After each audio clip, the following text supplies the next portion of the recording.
শর্ত রাকাত পড়বেন, কোন সময় পড়বেন, কোন জায়গায় পড়বেন, কোন টাইমে পড়বেন, কেমন করে পড়বেন, তার জন্য মাদ্রাসা দরকার, তার জন্য উলামা ইকরাম দরকার। আপনি কোরআন শরীফ পড়বেন, যেমন বড় কাপ দিয়ে যদি উচ্চারণ করেন, তার মানে হবে হে নবী, আল্লাহ তাবারক তাআলা নবীকে বলছেন, হে নবী তুমি বলে দাও। ওটা যদি ছোট কাপ দিয়ে বলেন কুল, তার অর্থ দাঁড়াবে হে নবী তুমি খাও। আকালা ইয়াকুলু মানে খাওয়া, আর ক্বালা ইয়াকুলু এর মানে হলো বলা। আসমান আর জমিন পার্থক্য, মানের মধ্যে পার্থক্য এসে গেছে, নামাজ ফাসিদ হয়ে যাবে। তাআল্লাযীনা ফায়ুকিমুনাস সালাহ, যারা নামাজ পড়ে তাদের জন্য আল্লাহ রাব্বুল আলামিন শুভ সংবাদ, জান্নাতের সার্টিফিকেট দিয়ে দেন। যারা নামাজ পড়ে না, তাদের অন্তর থেকে আল্লাহ সুবহানাহু ওয়া তাআলা নূরানি খতম করে নেন। অন্তরের তাঙ্গি, অন্তরের ফিতনা, দুশ্চিন্তা ভরে যায়, রুচিতে অভাব অনটন হয়ে যায়। আল্লাহ রাব্বুল আলামিন তার প্রতি অসন্তুষ্ট থাকে। মৃত্যুর সময় জাহান্নামী হিসেবে মৃত্যু হবে তার, এটা গ্রহণযোগ্য। সারা বিশ্বের মুসলমান দোয়া করছি, আজকে দোয়া কবুল হয় না কেন? দোয়া কেন কবুল হচ্ছে না? তার কারণ হলো আমরা আল্লাহকে ছেড়েছি, নামাজকে ছেড়েছি, মসজিদের অবমাননা করছি, কোরআন শরীফ জানি না, মসজিদের ধার দিয়ে চলে যাই, তারপরেও আজকে আমরা মসজিদে আসি না। সামান্য কয়েকটা মিনিট লাগবে 5 ওয়াক্ত নামাজের জন্য, 24টা ঘন্টা তুমি দুনিয়াদারি করো, তার মধ্যে 1 ঘন্টা 1.5 ঘন্টা আল্লাহর জন্য ব্যয় করো। কিন্তু তা আমরা করি না। আমরা যখন আল্লাহর কাছ থেকে দূরে সরে গিয়েছি, আল্লাহ বলছেন তোমরা যখন দূরে সরে গিয়েছো, আমিও তোমাদের কাছ থেকে দূরে সরে চলে এসেছি। দোয়া করলি দোয়া কবুল হবে। وَإِذَا سَأَلَكَ عِبَادِي عَنِّي فَإِنِّي قَرِيبٌ أُجِيبُ دَعْوَةَ الدَّاعِ إِذَا دَعَانِ فَلْيَسْتَجِيبُوا لِي وَلْيُؤْمِنُوا بِي لَعَلَّهُمْ يَرْشُدُونَ। বেঈমানরা জিজ্ঞাসা করলো, হে নবী বলো তোমাদের আল্লাহ কোথায়? হুজুর পাক সাল্লাল্লাহু আলাইহি সাল্লাম বললেন যে তোমাদের প্রভু সম্পর্কে জিজ্ঞাসা করা হচ্ছে, তুমি বলে দাও খাড় আর কাঁধ যতটা নিকট, তার থেকে আল্লাহ রাব্বুল আলামিন আরো নিকটে আছেন। যখনই যে বান্দা যে বান্দি আসমানে হোক, জমিন হোক, আর পাহাড়ের ভিতরে হোক, জঙ্গলের ভিতরে হোক, জল হোক, স্থলে হোক, যেখানে হোক না কেন, আমাকে যে বান্দা বান্দি যখনই ডাকবে, আমি তখনই সে তার ডাকে সাড়া দিয়ে দেব, তার ডাকে আমি কবুল করে নেব। এইটা হলাম আমি আল্লাহ। আল্লাহ রাসূল সাল্লাল্লাহু আলাইহি সাল্লাম বলছেন, বান্দা যখন আল্লাহর কাছে চায়, আল্লাহ তখন খুবই খুশি হয়ে যান। আমরা এত অভাগ্য বান্দা হয়ে গেছি, আমরা এত দুর্ভাগ্য বান্দা হয়ে গেছি। নামাজ তো দূরের কথা, আল্লাহর কাছে 5টা মিনিট 10টা মিনিট আল্লাহর কাছে চেয়ে নেবো, এরকম আমাদেরও তাও হচ্ছে না। আল্লাহর কাছে চাওয়া পাওয়া এটাও যেন আমাদের সম্মানে লেগে যাচ্ছে, আমাদের সম্মানে লাগছে। গুনাহ করেছি, আল্লাহ মাফ করবে না, কিন্তু না, একটা সন্তান যদি তার মাকে থাপ্পড় মেরে চলে যায়, 10 বছর 5 বছর 15 বছর পরে যদি মায়ের কোল ধরে এসে বলে আম্মা যে ভুল করেছে, আর কোনোদিন এরকম বেয়াদবি করবো না, মা যতটুকু সন্তুষ্ট হবে, তার থেকে আল্লাহ রাব্বুল আলামিনের কোনো বান্দা যদি রাত্রিতে নামাজ পড়ার পর, 5 ওয়াক্ত নামাজের পর, তাহাজ্জুদের নামাজের পর আল্লাহর কাছে যদি 2 হাতখানা তুলে দোয়া করে, আল্লাহ আমি তো বহুত গুনাহ করেছি, তুমি আমার সমস্ত গুনাহের খাতাকে তুমি মাফ করে দাও। আল্লাহ বলছেন তার ডাকে সাড়া দিয়ে তার জীবনের সমস্ত গুনাহের খাতাকে আমি মাফ করে দিই। আল্লাহ বলছেন আমার কাছে চাও, আর আমরা আল্লাহ ছেড়ে দিয়ে দুনিয়ার কাছে থাকছি। ইয়া আইয়ুহাল্লাযীনা আমানু ইসতাঈনু বিস-সাবরি ওয়াস-সালাহ ইন্নাল্লাহা মা'আস-সাবিরিন। আল্লাহ রাব্বুল আলামিন বলছেন, হে বান্দা, তোমাদেরকে আমি পরীক্ষা করব, বিভিন্ন ধরনের পরীক্ষা করব। তারপরে আল্লাহ রাব্বুল আলামিন এটা বলছে যে তোমাদের সবরের সাথে আমি আছি। তোমাদের কিছু পাও না, তোমরা কিছু চাচ্ছ, যেতে থাকো, তোমাদের চাওনা পাওনাটা আমি দিয়ে দেবো। আল্লাহর কাছে চাও, ইস্তাঈনু, আল্লাহ বলছে আমার কাছে চাও, বিস-সাবরি, সবরের মাধ্যমে, ওয়াস-সালাহ, নামাজের মাধ্যমে। আমরা কটা লোক সবর করি? আমরা সবর করি না, নামাজও পড়ি না, আযান হয়ে যায় কোনো ধার ধরি না। কে আমাদের রোগ ঠিক করে দেবে? আমার একটা মেয়ে আছে, কে তাকে বিবাহ দিয়ে দিবে? আমি জলকার করলাম, জলকারের লক্ষ লক্ষ টাকা মাছ আমার লোকসান হয়ে গেল। এই লোকসানের মালিক আল্লাহ। আল্লাহ তাআলা তোমার লোকসান না উভয়ের মালিক আল্লাহ। وَلَنَبْلُوَنَّكُمْ بِشَيْءٍ مِّنَ الْخَوْفِ وَالْجُوعِ وَنَقْصٍ مِّنَ الْأَمْوَالِ وَالْأَنفُسِ وَالثَّمَرَاتِ وَبَشِّرِ الصَّابِرِينَ। তোমাদেরকে আমি ফল দিয়ে পরীক্ষা করব, তোমাদেরকে আমি সন্তান দিয়ে পরীক্ষা করব, তোমাদেরকে আমি খিদা দিয়ে পরীক্ষা করব। তোমরা কতটা সবরদার করো, কতটা সবরদারি পালন করতে পারো। সবর তোমাদের মধ্যে আছে কিনা আছে তোমাদের আমি চেক করবই, পরীক্ষা করবই। যখন আমরা ঈমান গ্রহণ করেছি, ঈমান গ্রহণ করার পরে আল্লাহ তাআলা আমাদেরকে পরীক্ষা করবেন, অবশ্যই করবেন। পরীক্ষার মাধ্যমেই তো মানুষ মর্যাদায় ওঠে। কেউ পুলিশ থেকে আরো যদি উপরে উঠতে চায়, তাকে পরীক্ষা দিতে হয়। এমনি করে উকিল থেকে জজ হতে গেলে তাকে পরীক্ষা দিতে হয়। এমনি করে যেমন এখন আপনাদের আমি ইমাম নয়, আমাকে পরীক্ষা চলছে, পরীক্ষার মাধ্যমে আমার এই জায়গায় নেই। সমস্ত জায়গায় পরীক্ষা। এই দুনিয়ায় আমাদেরকে পাঠিয়েছেন, এটাও আল্লাহ রাব্বুল আলামিন আমাদেরকে পরীক্ষা করছেন। কে ভালো কাজ করে? সারা রাত ধরে তাহাজ্জুদ পড়তে হবে না, সারা দিন ধরে কোরআন শরীফ পড়তে হবে না, সমস্ত অর্থটা আল্লাহর রাস্তায় দান করে দিতে হবে না। অল্প করো, নিয়তটা সহি করো। আল্লাযী খালাকাল মাউতা ওয়াল হায়াতা লিয়াবলুয়াকুম আইয়ুকুম আহসানু আমালা। হুসনুন আহসান, উত্তম তোমরা কি আমল করেছো? অল্প হলেও যদি উত্তম হয়, নির্ভেজাল হয়, আল্লাহ রাব্বুল আলামিন বলছেন ওই নির্ভেজাল আমলটাই আমার কাছে সবথেকে বেশি গ্রহণযোগ্য। তারপর আল্লাহ রাব্বুল আলামিন বলছেন ওয়ায়ুতুজ যাকাত, তোমরা যাকাত দাও। ওয়ামিম্মা রাযাকনাহুম ইউনফিকুন, তাহলে দুটো সিফাত হয়ে গেল। 3 নাম্বার ওয়ামিম্মা রাযাকনাহুম ইউনফিকুন, আল্লাহ যে অর্থ দিয়েছে এই অর্থটা আল্লাহর রাস্তায় ব্যয় করো, আল্লাহর রাস্তায় দান করো। এতিম ছাত্র কিতাব কিনতে পারছে না, তাকে সাহায্য করো। বাড়ির পাশে একটা মেয়ের বিয়ে হচ্ছে না, 60,000 টাকা লাগবে, আপনার যদি সমর্থন থাকে তাকে বিবাহ ব্যবস্থা করে দাও। এই পাড়ায় একটা টিউবওয়েল নেই, পানির পাশে মানুষই খুব কাতরায়, অনেকটা দূরে যেতে হয়, এখানে একটা টিউবওয়েল বসিয়ে দাও। একটা মানুষ কারেন্টের মিটার নিতে পারছে না, তাকে 1,500-2,000 টাকা দিয়ে সহযোগিতা করো। মিটারের বিল দিতে পারছে না, তাকে 500 টাকা দিয়ে সহযোগিতা করো। টাকা আপনি ব্যাংক ব্যালেন্স করবেন।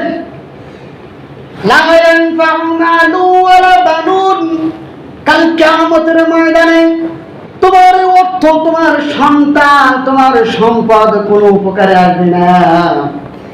কাল কিয়ামতের ময়দানে দিনের কথা তুমি চিন্তা করো, সেদিন কঠিন দিন হয়ে যাবে। তোমার 1 টাকা কোনো উপকারে আসবে না। 1 কোটি টাকা তুমি মালিক হও, তাও উপকারে আসবে না।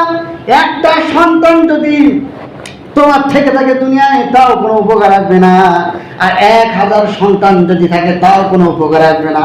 সন্তানটা যদি সঠিক রাস্তায় পরিচালিত না করতে পেরেছো, আর সম্পদটা যদি সঠিক রাস্তায় খরচা না করতে পেরেছো, তাহলে সম্পদ আর সন্তান দুটোই কাল কিয়ামতের ময়দানে বেকার হয়ে যাবে।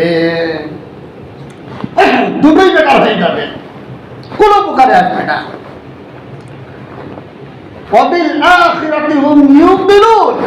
এবং যারা মুমিন হবে তাদের আরেকটা সিফাত হলো কিয়ামতের দিনের উপরে বিশ্বাস করে। বেঈমানরা বিশ্বাস করে না। মরে যাব, হাড়গুলো, মাথার চামড়াগুলো, চুলগুলো মাটি হয়ে যাবে, আবার কিভাবে হবে? ওরা বিশ্বাস করে না। যারা মুমিন হবে তাদের ঈমান বিশ্বাস রাখতেই হবে আমাদের মৃত্যুর পরে আমাদের আবার পুনরায় তোলা হবে।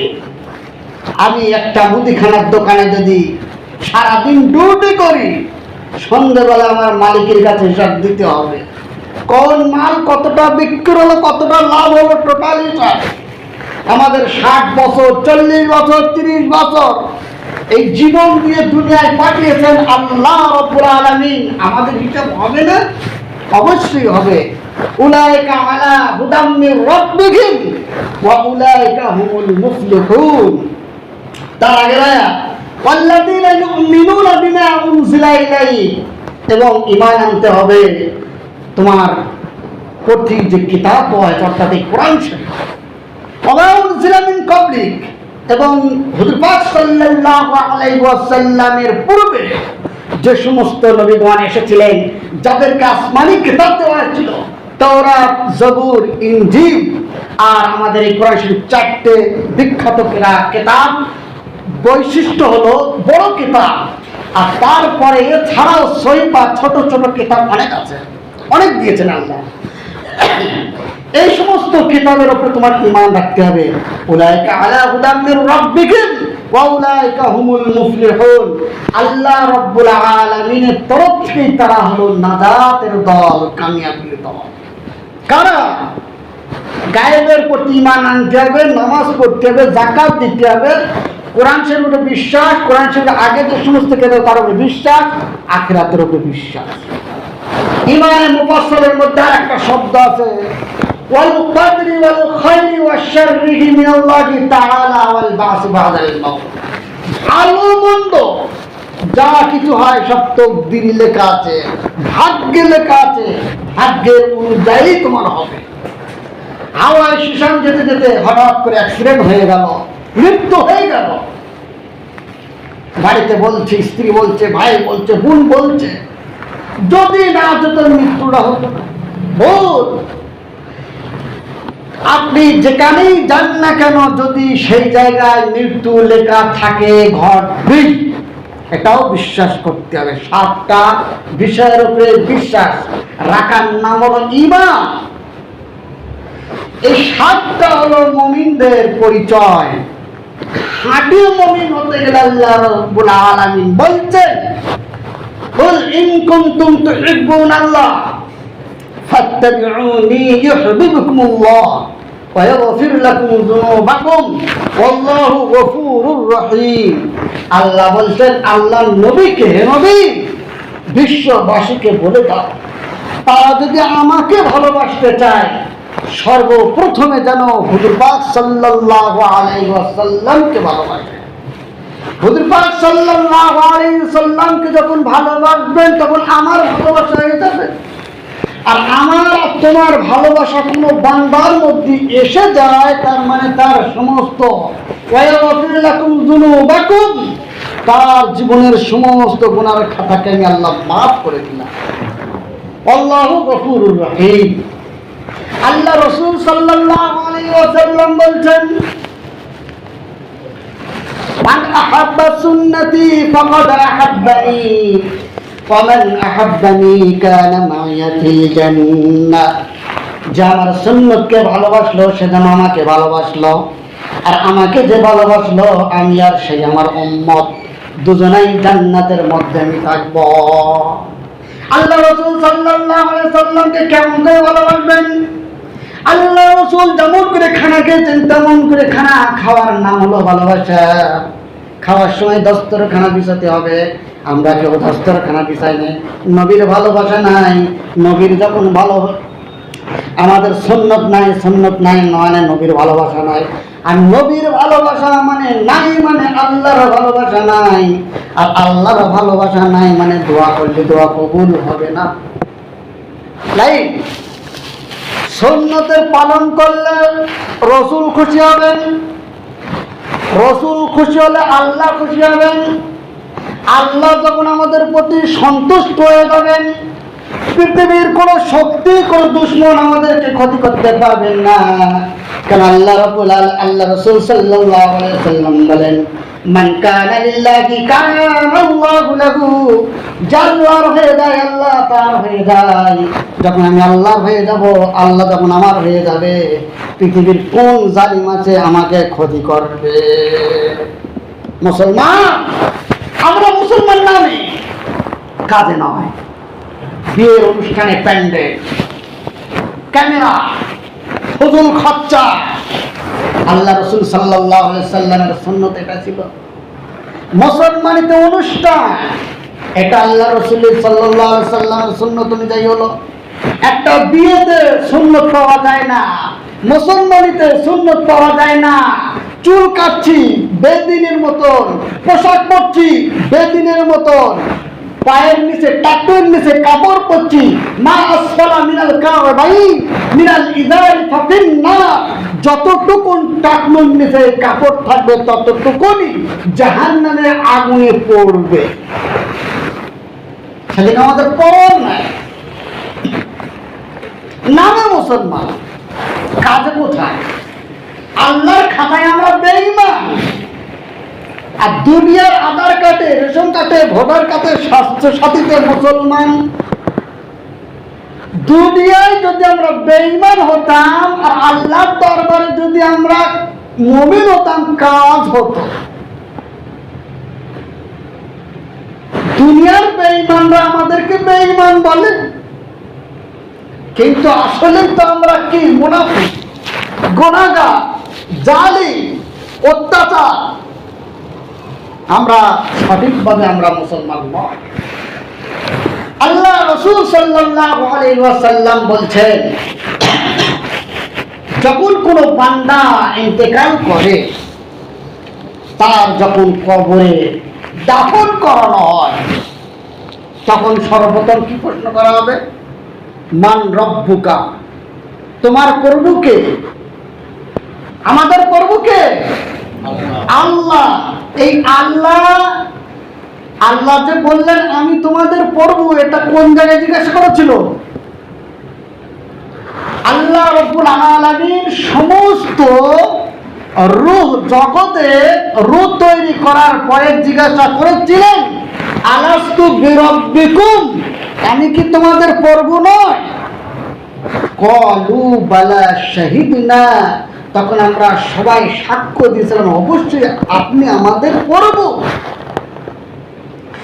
তাহলে রূহ জগতে আল্লাহ প্রথম, কবরে আল্লাহ প্রথম প্রশ্ন। আর দুনিয়ায় এসে সে আল্লাহকে ভুলে গেছি। কয়েকটা ঘন্টা, কয়েকটা সেকেন্ড, কয়েকটা সেকেন্ড তো 60 বছর 70 বছর মানে কয়েক সেকেন্ড। আল্লাহ রাব্বুল আলামিন সেদিনকে কবরে ওই জন্য জিজ্ঞাসা করবে যে তুমি রূহ জগতে আমাকে বলেছিলে আমার প্রভু আল্লাহ, সেই আল্লাহটা কি কবর আসার পরে তোমার মনে আছে? যদি ইমানদার, মুত্তাকিন, পরহেজগার, সালেহ বান্দা বান্দি হয়, তাহলে সেই রূহ জগতের উত্তর কবরেও একই উত্তর দেবে, আর রব্বি আল্লাহ, মেরা রব হলো আল্লাহ। আর যদি দুনিয়ার লালসায় পড়ে দুনিয়াদারি করতে গিয়ে যারা ইসলামকে ভুলে গিয়েছে, কোরআনকে ভুলে গিয়েছে, ওলামাদেরকে ভুলে গিয়েছে, মাদ্রাসাকে পরোয়া করে না, দ্বীনের ঘাটিকে ভুলে গিয়েছে, তারা ওই নমরুদ, ফিরাউন, হামানের মতন বলতে থাকবে লা আদরি, আমি তো কিছু জানি না। তারপরে ফেরেশতা এসে উদুম চালাবে, দিনে 5 বার করে কবর আমাদের জন্য চিৎকার করে, আনা বাইতুল গুরবা, দুনিয়ায় চলছো চলো, আমি অপরিচিত ঘর, কাউকে চিনি না। ভ্যান চালক কি প্লেন চালক, মাস্টার কি ডাক্তার, হাফেজ কি কারি, মাওলানা মুফতি, মুহাদ্দিস মুফাসসির, আমি কাউকে চিনি না, আমি অপরিচিত ঘর। যে ঈমান নিয়ে আসবে, যে আমল নিয়ে আসবে, সেই নাজাত পেয়ে যাবে, আর যে ঈমান আমল নিয়ে আসবে না, সে কোনোদিন নাজাত পাবে না। 2 মিনিট। দ্বিতীয় প্রশ্ন, কবর বলতে থাকে আনা বাইতুদ, আমি পোকামাকড়ের ঘর। তুমি যদি পোকামাকড় থেকে হেফাজত হতে চাও, তাহলে দুনিয়ায় আমল করো। দুনিয়ার মশার জন্য আমরা মশারি টাঙাই, আর কবরটা পোকামাকড়ের ঘর। কবর বলছে, তার হচ্ছে আনা বাইতুত তুরাব, আমি মাটির ঘর। আনা বাইতুল ওয়াহাদা, আমি একাকী ঘর। দুনিয়ায় একাকী কোনো বান্দা থাকতে পারে না, কবরে গিয়ে থাকতে হবে। এটা হলো কি কবর। আর জাহান্নাম তো আছেই। জাহান্নাম 1000 বছর উত্তপ্ত করে আগুন হয়ে গেছিল কালো। টাইম শর্ট, খুব সংক্ষেপে 2টা কথা বলি। আর 1000 বছর উত্তপ্ত করার পরে সাদা হয়ে গিয়েছে। আর 1 বছর উত্তপ্ত করার পর সেই জাহান্নামের আগুনটা লাল হয়ে গিয়েছে। ওই জাহান্নাম আমাদেরকে যেতে হবে না তো? আমরা কোন রাস্তায় চলছি? জাহান্নামে যারা যাবে তাদের আকৃতি, গায়ের চামড়া হবে 42 হাত মোটা, কাঁধ 42 হাত, এই কাঁধ থেকে এই কাঁধ, দ্রুতগামী ঘোড়া 3 দিন 3 রাত ছুটলে যতটা যাবে, এক একটা জাহান্নামীর সিনা এত চওড়া হবে। বসবে জাহান্নামে 450 কিলোমিটার পথ, যতটা লম্বা এতটা। অর্থাৎ মক্কা আর মদিনার ব্যবধান হলো 450 কিলোমিটার পথ। দাঁত হবে উহুদ পাহাড়ের মতন, অর্থাৎ উহুদ পাহাড় 8 কিলোমিটার লম্বা, 4 কিলোমিটার চওড়া।